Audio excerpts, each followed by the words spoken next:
Akkam jirtu kabajamoota fi jaalatamtoota hordoftoota biiftuu Oroo bakkuma jirtanitti nageenyi keenya kan kabajaatiif kan jaalalaa isin haa ga'u isiniin jenne daansuudhaan oduu sa'a kana qabannee dhiyaannee jirra.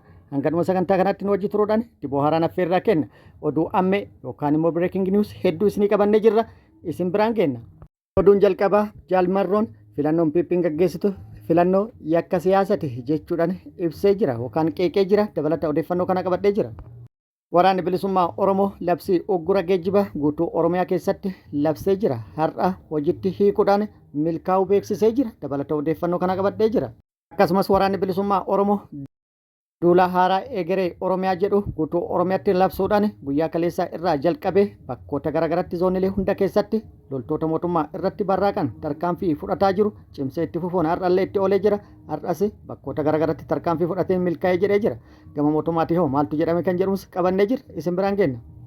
Guutuu oduu kanneeniitii fi kan biroo wajjin isin wajjin kan turaan bariisoo ganamooti guutuun oduu wal duraa duubaan akka itti aanu kanatti isiniif dhiyaata.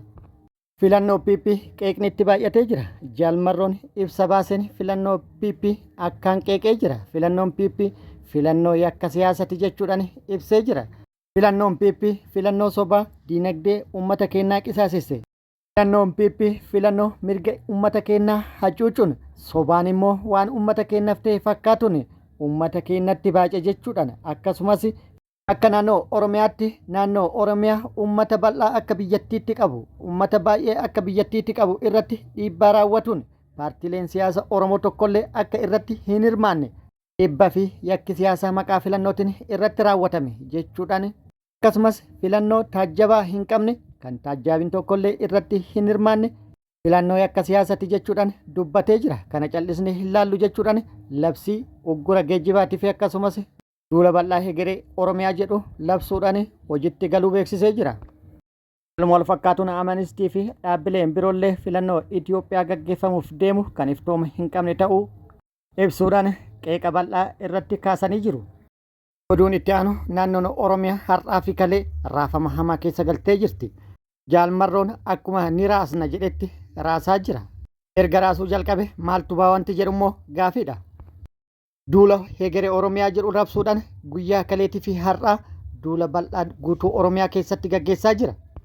Duula bal'aa gaggeessaa jiruunis milkaa'ee jedhee jira. Akkuma guutuu Oromiyaatti uggura geejjibaa kaa'ee jira. Uggura geejjibaa kaa'een daandileen Oromiyaa gurguddoon magaalota gurguddoo walitti fidan ugguramanii jiru. Uggura labsii kana guyyaa kaleessa kan hojiitti hiike yoo ta'u waraanni bilisummaa Oromoo har'a akka guutuu Oromiyaatti itti fufee jira yookaan itti oolee jira. Lolli bal'aanis guutuu Oromiyaa keessatti gaggeeffamaa jira. Lola guutuu Oromiyaa keessatti gaggeeffamaa jiruun haala hin eeggamneen humni waraana mootummaa harka kennataa jira. Haalli loltoonni mootummaa harka itti kennataa jiranis kan yaadame ol ta'ee jira. Kan harka kennatan kan viidiyoo irratti argitan kana yoo ta'u isaan kunneen muraasa. Isaan kunneen har'a waraana bilisummaa Oromoo harka galanii jiru. Isaan waraana bilisummaa Oromoo harka galan kun yeroo dubbiin sila akkami jedhanii wal gaafatan dubbiin akka nutti himanii miti jechuudhaan deebii olii deebisan. Maaltu falaree gaafiin jedhu hordofnaan bofatu mara jedhe jechuudhaan murteeffatan. Murteen isaanillee haala viidiyoo irratti argitan kanaan guutumaan guututti waraana bilisummaa Oromootti harka kennatanii jiru. Kana qofaa miti miseensonni raayyaa ittisa biyyaa hedduunis haala hin yaadamnee fi haala amanuun nama dhibuun waraana bilisummaa Oromootiin booji'amanii jiru. Isaan booji'amanis kan viidiyoo irratti argitan kanneenidha. Booji'amtoonni kunneen akkaan baay'eedha. Kan nama ajaa'ibu humni PP'n ittiin boontu haaluma salphaan meeshaalee xixiqqaarraa hanga gurguddaatti itti fe'uudhaan PP'n bobbaafte akkuma jirutti qabatanii gara waraana bilisummaa Oromoo fidanii jiru. Gama biraatiin immoo isaan kunneen warra carroome warra carraa kana hin argatinitu hedduudha. Isaan sunneen hedduun madaa'uun hedduun addunyaa kanarraa godaanuun miidhaan irratti dhaqqabee jira. Warroonni kunneen immoo dammaquudhaan of baraaranii jiru. Kun akkuma jirutti ta'ee waraanni bilisummaa Oromoo uggura geejjibaa guyyaa kalee irraa jalqabuudhaan guutuu Oromiyaa keessatti torbaan tokkoof labsee jira. Odeeffannoo kana guyyaa kaleessaa isin geennee turre.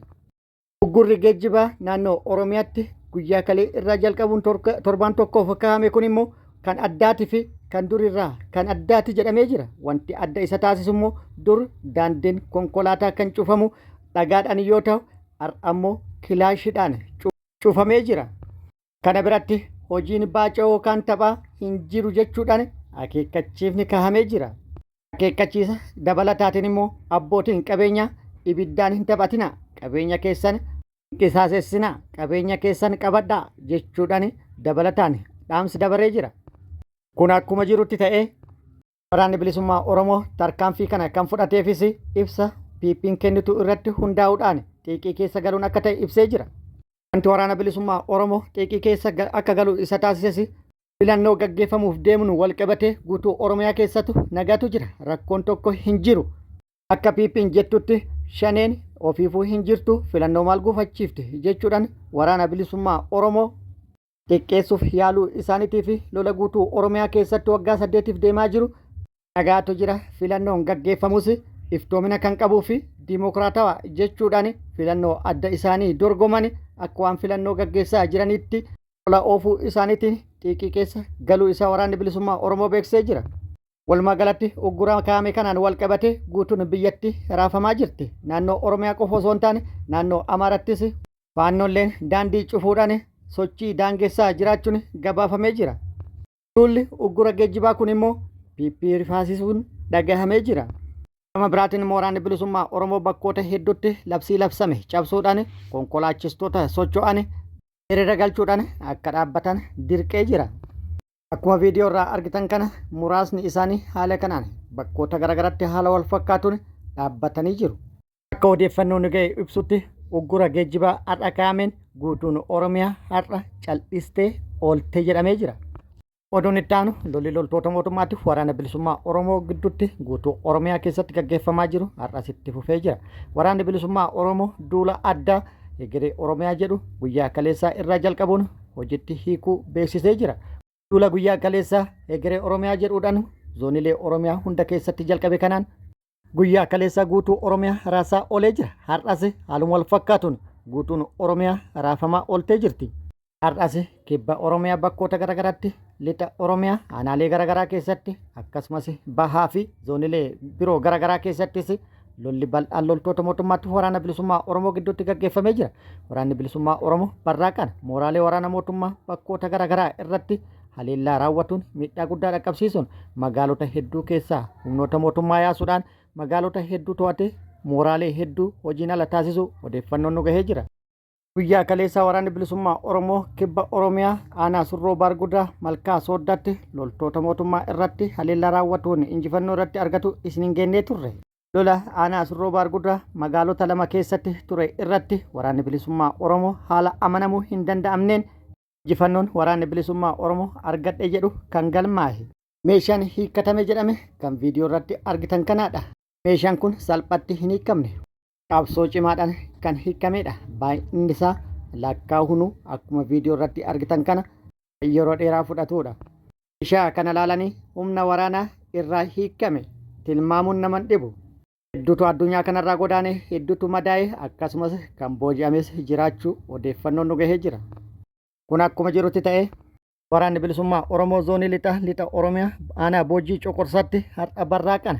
Kaampiyoona waraana PP magaalaa Coqorsaa keessatti argaman irratti haleellaa raawwatuun magaalattii guutumaan guututti bilisoomse yookaan humnoota mootummaa keessaa yaase mooraa waraana mootummaa guutumaan guututti hojiin ala taasisuu fi loltoota hedduus miidhaa kan qaamattii fi kan lubbuu irratti dhaqqabsiisu odeeffannoon gamas irraa nu ga'e ibsee jira.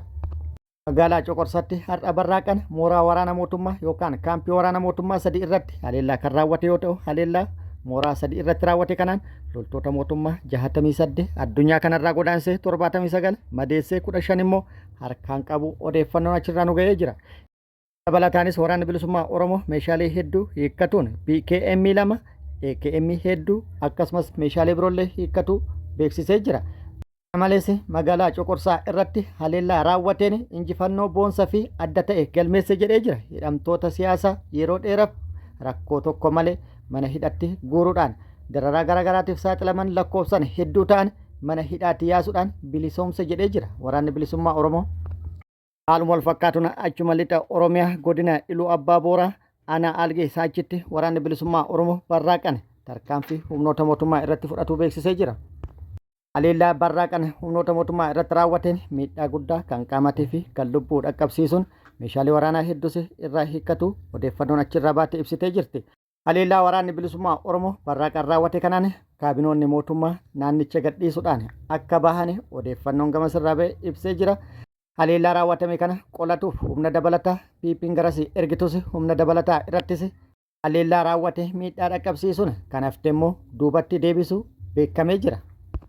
Kun akkuma jirutti ta'e baha Oromiyaattis waraanni bilisummaa Oromoo zoonii baha Harargee lixaa aanaalee garaagaraa keessatti tarkaanfii barraaqaa fudhateen milkaa'ee jedhee jira. Barraaqaan aanaa lama keessatti haleellaa humnoota mootummaa irratti raawwateen injifannoo argatu kan beeksise waraanni bilisummaa Oromoo. Haleellaa kanas kan raawwate aanaa Daaroo Labuu fi aanaa Habrotti yoo ta'u, aanaa Daaroo Labuu Araddaa Hambisoo jedhamutti mooraa waraana mootummaa irratti haleellaa raawwateen miidhaa guddaa kan qaamatee fi kan lubbuu loltoota mootummaa irratti dhaqqabsiisu odeeffannoon gama sirraa ba'e ibsee jira. Haleellaa raawwate kanaan loltoota mootummaa 7 battalumatti addunyaa kanarraa yoo godaansisu hedduu madeessee meeshaalee hedduus hiikkatu odeeffannoon achirraa ba'e ibsee jira. Achuma Harargee lixaa aanaa Habrottis waraanni bilisummaa Oromoo har'a barraaqan tarkaanfii fudhatu beeksisee jira. Tarkaanfii barraaqan aanaa Habro magaalaa Daraartuu keessatti fudhateen humnoota mootummaa guutumaan guututti magaalattii keessaa ari'uudhaan kaabinoota mootummaa magaalattillee guutumaan guututti bittinneessuun korojoo filannoo irraa fuudhuu odeeffannoon gara sirraa nu ga'e ibsee jira. Walumaa galatti waraanni bilisummaa Oromoo duula hegeree Oromiyaa jedhu labsee guyyaa kaleessaa irraa jalqabe har'as itti ooluun injifannoo gurguddaa argadhe jedhee jira. Magaalota hedduu to'adhe jedhee jira. Akkasumas hidhamtoota hedduu mana hidhaatti yaasuudhaan gara maatii isaaniitti akka deebi'an taasise jedhee jira. Viidiyoo hidhamtoota gadhiifamanillee hedduu qabna. Lola naannoo Oromiyaatti bifa haaraan labsii haaraan eegalee itti fufe kanaan wal qabate gama mootummaati maaltu jedhame kan jedhu immoo odeeffannoon qabnu. Tokko bakkoota lolli itti gaggeeffamaa jiru kanaan wal qabate wanti jedhame jiraachuu baatus humna dabalataa hedduu bakkoota lolli itti gaggeeffame hundatti erguudhaan lola kana qolatuudhaaf yaaliin taasifamaa jiraachuu beekamee jira. Filannoon wal qabate naannoon Oromiyaa ibsa kenneen filannoo guyyaa tokko booda gaggeeffamuuf qophii gahaa taasifnee jirra. Nageenya uummataa eegaa jirra. Humna poolisiitii fi humna waraanaa bobbaasuudhaan nageenya uummataa eegaa jirra jechuudhaan ibsa kan kenne yoo ta'u, poolisiin naannoon Oromiyaa bobbaasee fi humni waraanaa naannoon Oromiyaa bobbaase bakkoota garaagaraatti guutumaan guutuutti waraana bilisummaa Oromootti harka kennataa jiru. Nama biraatiin immoo baaragaa hamaa keessa galuun PP dhagahamee jira. PP'n baaragaa hamaa keessa galuudhaan ajajni olirraa gadi akka darbees dhagahamee jira. Kunis magaalota godinaa qofa irratti xiyyeeffannaan filannoo akka kennamuu fi bakkoota filannoon itti gaggeeffamuu hin danda'initti tooftaa addaatiin akka gargaaraman dhaamsi gadi darbe jedhamee jira. Kabajamoota fi jaalatamtoota hordoftoota keenya oduun ammaaf qabanne kana hanga ammaa kana guutuu oduu wajjin isin wajjin kan ture ani Bariisoo Ganamooti. Hanga yerootti aanutti deebinee wal agarrutti nageenyi Rabbi isiniif haa baay'atu. Nagatti nu turan hawwii kenna. Hanga deebinee wal agarrutti nagatti nu tura.